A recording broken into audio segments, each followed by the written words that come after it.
नमस्कार। स्थानीय सञ्चारमा नयाँ आयाम समाज रूपान्तरणमा हाम्रो अभियान तपाईँ हेर्दै हुनुहुन्छ स्याङ्जा जिल्लाकै पहिलो टेलिभिजन लक्ष्मी टेलिभिजन। हामीलाई विश्वको जुनसुकै ठाउँबाट पनि www.lakshmitv.com लगइन गरेर अर्थात् नेट टिभी एप्सबाट पनि हेर्न अनि सुन्न सक्नुहुनेछ। समाचारमा स्वागत छ। म टिकाराम अधिकारी। राष्ट्रपति रामचन्द्र पौडेलले मानवाधिकारको सम्मान, संरक्षण र सम्वर्धन भएमा मात्र मुलुकमा कानुनी राज्य र बहुलवादमा आधारित संसदीय लोकतान्त्रिक शासन प्रणाली बलियो हुने बताउनु भएको छ। बिहिबार राष्ट्रिय मानवाधिकार आयोगको आर्थिक वर्ष 2079-80 को वार्षिक प्रतिवेदन बुझ्दै उहाँले मानवाधिकारको सम्मान, संरक्षण र सम्वर्धन भए मात्र मानवाधिकारको प्रत्याभूतिबाट कोही पनि नागरिक वञ्चित हुनु नपर्ने बताउनु भएको छ। राष्ट्रपति पौडेलले मानवाधिकारको प्रत्याभूति दिलाएर आयोग सदैव सर्वसाधारण जनताका लागि अवस्था, विश्वास र भरोसाको केन्द्र बन्नुपर्ने सुझाव समेत दिनुभएको छ।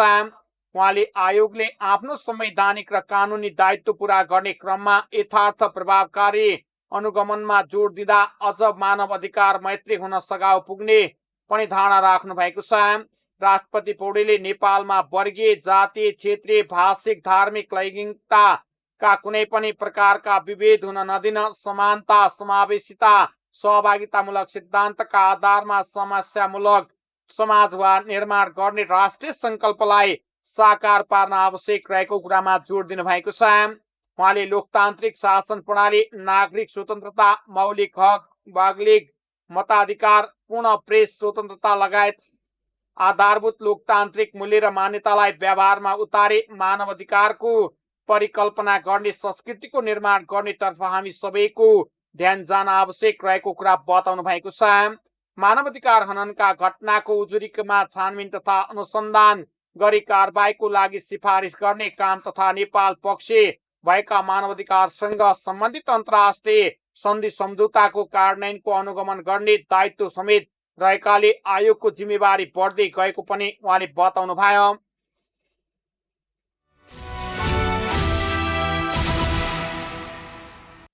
ट्राफिक प्रहरीलाई एक बोतल पानीको 40 रुपियाँमा बेच्नेलाई 10,000 रुपियाँ जरिमाना गरिएको छ। काठमाडौँ महानगरपालिकाले एक बोतल पानीको 40 रुपियाँ लिएको भन्दै वडा नम्बर 28 का सञ्जय गोठालाई 10,000 रुपियाँ जरिमाना गरेको छ। ट्राफिक प्रहरीले महानगरमा उजुरी दिएपछि उसले पसललाई 10,000 रुपियाँ जरिमाना गराएको महानगर प्रहरीले जनाएको छ भने तोकिएको मूल्य भन्दा बढी लिएको पाइएपछि जरिमाना गरिएको महानगरले जनाएको छ। यसअघि एक पानी उपभोक्तालाई 10 लाख रुपियाँ जरिमाना गरेको थियो भने A&B वेबर इन्स्टिट्युटलाई महानगरले 1 लाख रुपियाँ जरिमाना गराएको थियो भने किरा भएको बोतल प्याक गरेको पाएकाले त्यसलाई ध्यान दिन समेत निर्देशन दिएको थियो भने त्यस्तै खानेपानी भर्नु अघि अनिवार्य मिल्लरीकरण वा निर्मलीकरण गर्न ल्याब परीक्षण निर्देशन अनुसार समय समयमा गर्ने गरी प्रतिवेदन ढुवानीकर्तालाई समेत वा उपलब्ध गराउन निर्देशन दिएको थियो।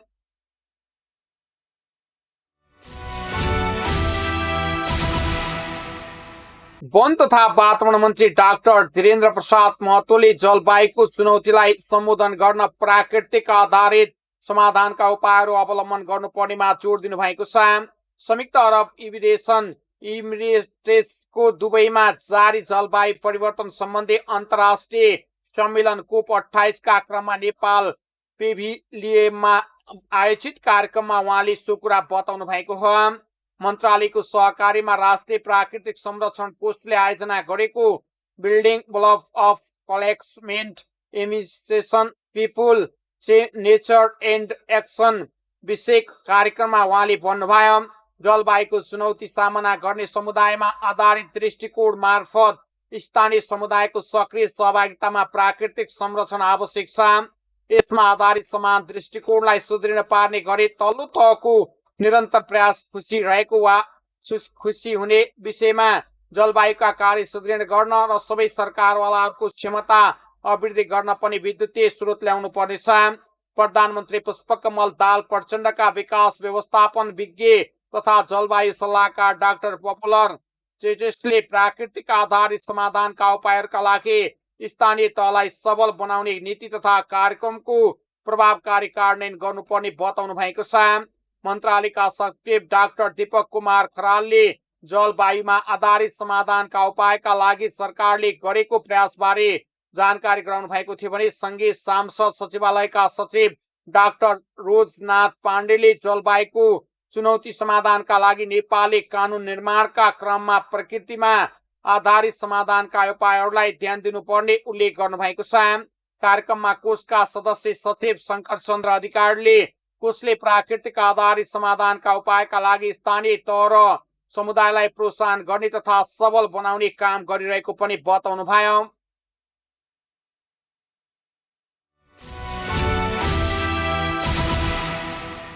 स्वास्थ्य तथा जनसङ्ख्या मन्त्री मोहनबहादुर बस्नेतले प्रोइज इन्फर्मेसन सेन्टर विषम सूचना केन्द्रको उद्घाटन गर्नुभएको छ।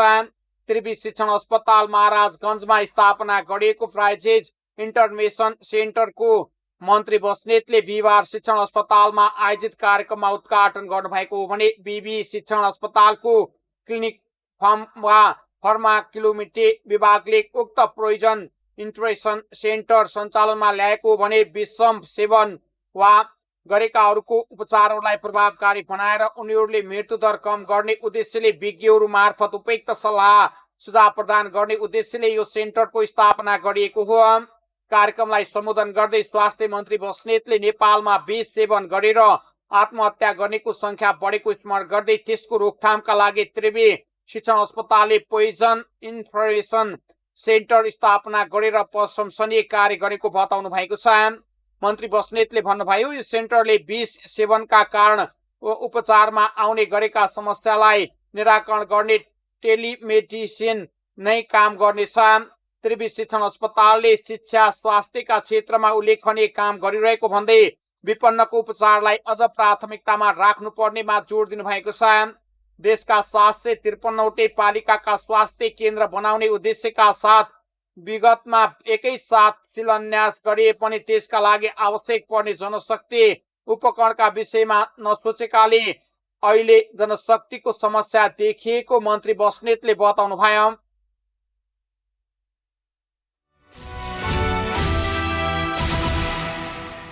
सभामुख देवराज घिमिरेले एनसेलको शेयर खरिद बिक्री प्रकरण रहस्यमय बनेको बताउनु भएको छ। बिहिबार अखिल नेपाल राष्ट्रिय स्वतन्त्र विद्यार्थी युनियनले एनसेलको विषयमा बुझाएको ज्ञापन पत्र ग्रहण गर्दै उहाँले यस्तो बताउनु भएको हो भने उहाँले एनसेलको शेयर खरिद बिक्री प्रकरण अध्ययन अनुसन्धान गर्ने पर्ने रूपमा बाहिर आएको पनि बताउनु भएको छ। सभामुख घिमिरेले संसदले एनसेल खरिद बिक्री प्रकरणलाई जिम्मेवारीका साथ चासो लिएर अघि बढाइरहेको बताउनुभयो। उहाँले संसद बन्द रहेका बेलामा संसदीय समिति मार्फत यस विषयमा छलफल र बहस भइरहेको पनि बताउनु भएको छ। सभामुख घिमिरेले अन्रासब्युले शेयर वा खरिद बिक्रीमा अनियमितता भएको भन्दै गरिरहेको विरोधमा पनि भौतिक क्षति नगरी आन्दोलनका कार्यक्रम अघि बढाउनु पर्नेमा जोड दिनु भएको छ। अन्रासब्युले एनसेल खरिद बिक्री प्रकरणको सत्य तथ्य छानबिन गर्न आग्रह गरिएको छ भने अर्बौंको वा खर्बौंको सम्पत्ति रहेको नियमित रूपमा मुनाफा आर्जन गरिरहेको तथा नेपालकै बैंक तथा वित्तीय संस्थाहरूको अर्बौं ऋण लगानी समेत भएको कम्पनीको 80% शेयरलाई नेपाल दूरसञ्चार प्राधिकरणलाई पुनः वा पूर्व जानकारी नगराई बिक्री गर्नुले पुँजीगत लाभ कर लगायत कर छली गर्ने उद्देश्य राखेको देखिएको अन्रासब्युको ठहर रहेको छ।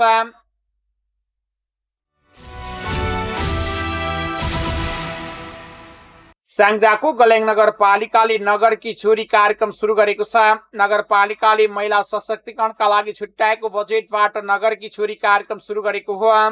कार्यक्रम अन्तर्गत चालु आर्थिक वर्षको साउन यता जन्मिएका छोराछोरीका लागि वा छोरीहरूका लागि नगरपालिकाले रु 5,000 सहित खाता खोलिदिन सुरु गरेको हो भने नगरपालिकाले खाता खोलेर छोरीका नाममा राखिदिएको 5,000 रुपैयाँ छोरी 18 वर्षकी भएपछि मात्रै झिक्न मिल्ने व्यवस्था मिलाएको छ।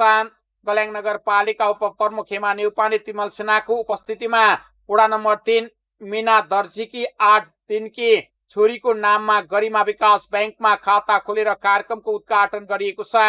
सो अवसरमा नगरपालिका उपप्रमुख हेमा न्यौपाने छोरी जन्माउनेहरूको प्रोत्साहनका लागि यो कार्यक्रम ल्याइएको स्पष्ट पार्नु भएको छ। उहाँले संविधानले महिला अधिकारका क्षेत्रमा धेरै काम गरे पनि व्यावहारिक रूपमा छोरीलाई हेर्ने दृष्टिकोणमा पनि परिवर्तन ल्याउन यो कार्यक्रम ल्याइएको बताउनुभयो। उपप्रमुख न्यौपानेले महिलाहरूका लागि नगरपालिकाले धेरै कार्यक्रमहरू ल्याइरहेको बताउनुभयो। उहाँले गर्भावस्थामा अण्डा वितरण, सुत्केरी भेटघाट सहित कार्यक्रम सञ्चालन गरिएको बताउनु भएको छ। सो अवसरमा गल्याङ नगरपालिका स्वास्थ्य शाखाकी पब्लिक नर्सिङ की बिर्सना थापा, सविता खरालको पनि उपस्थिति रहेको थियो। दर्जीकी छोरीको न्वारन भइसकेपछि नाम सहितका कागजी प्रक्रिया पूरा भएपछि खाता सञ्चालन हुने गरिमा ब्याङ्ककी कर्मचारी कोपिला भट्टराईले जानकारी दिनुभयो। केही दिन अघि बसेको कार्यपालिका बैठकले महिला सशक्तिकरणको कार्यक्रम अन्तर्गत चालु आर्थिक वर्षमा जन्मेका छोरीहरूका लागि ब्याङ्क खाता खोलेर 5,000 रुपियाँ दिने निर्णय गरेको हो। गल्याङ नगरपालिका नगर प्रमुख गुरुप्रसाद भट्टराईले यस कार्यक्रमबाट व्यावहारिक रूपमा नै महिला र पुरुषको विभेद अन्त्य हुने र सहयोग पुग्ने विश्वास व्यक्त गर्नुभएको छ।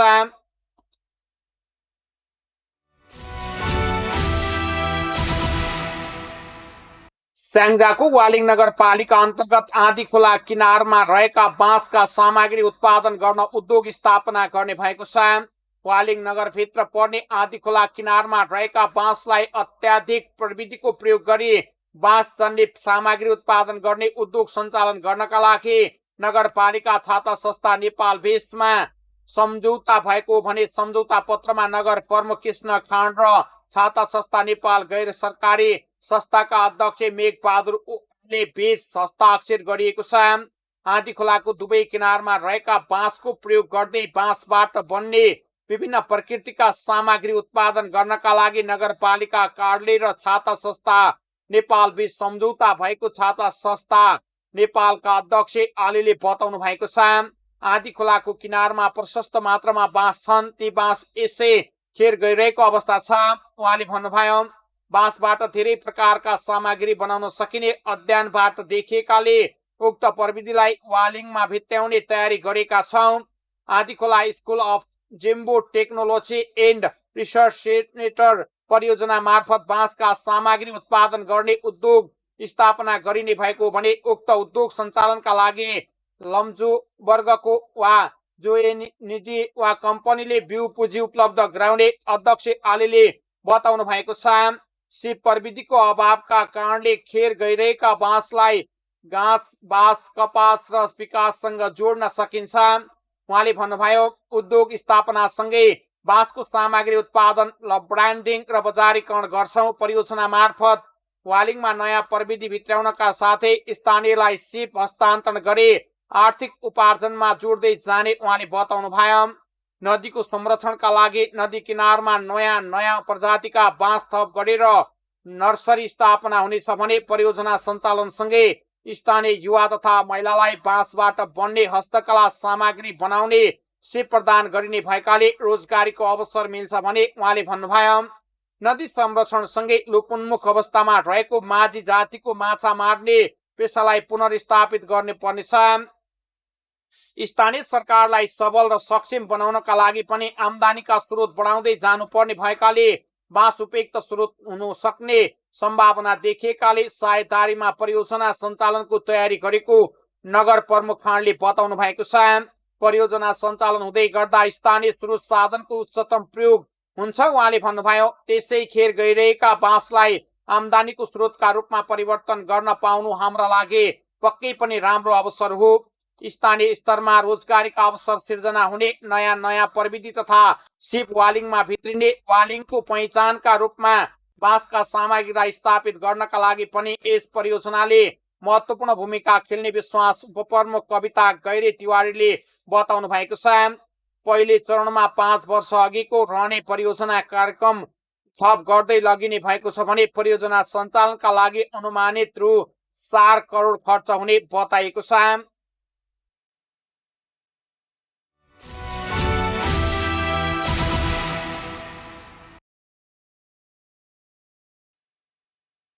स्याङ्जाको चापकोट नगरपालिकामा पनि कर सहायता कक्षको स्थापना गरिएको छ। नागरिकहरूलाई आफ्नै स्थानीय तहबाट कर सम्बन्धी आधारभूत जानकारी, सोधपुछ तथा सहायता प्रदान गर्नका लागि करदाता सेवा कार्यालय स्याङ्जा र पालिकाको समन्वयमा कर सहायता कक्षको स्थापना गरिएको कर प्रशासन प्रविधि मैत्री भन्दै गएको वर्तमान परिप्रेक्ष्यमा नागरिकहरूमा कर सम्बन्धी वित्तीय डिजिटल साक्षरता नहुँदा सानो कामको लागि पनि करदाता सेवा कार्यालय पुतली बजार जानुपर्ने बाध्यता अन्त्य गर्न कर सहायता कक्षको स्थापना गरिएको उहाँले बताउनु भएको छ। करदाता सेवा कार्यालय स्याङ्जाका कार्यालय प्रमुख विजय भूषालले भन्नुभयो, कर सहायता कक्षबाट पालिकाले तोकेको कर्मचारीबाट नागरिकहरूले कर सम्बन्धी वित्तीय र प्रविधि विषयमा पर्याप्त जानकारी प्राप्त गर्न सक्नुहुनेछ।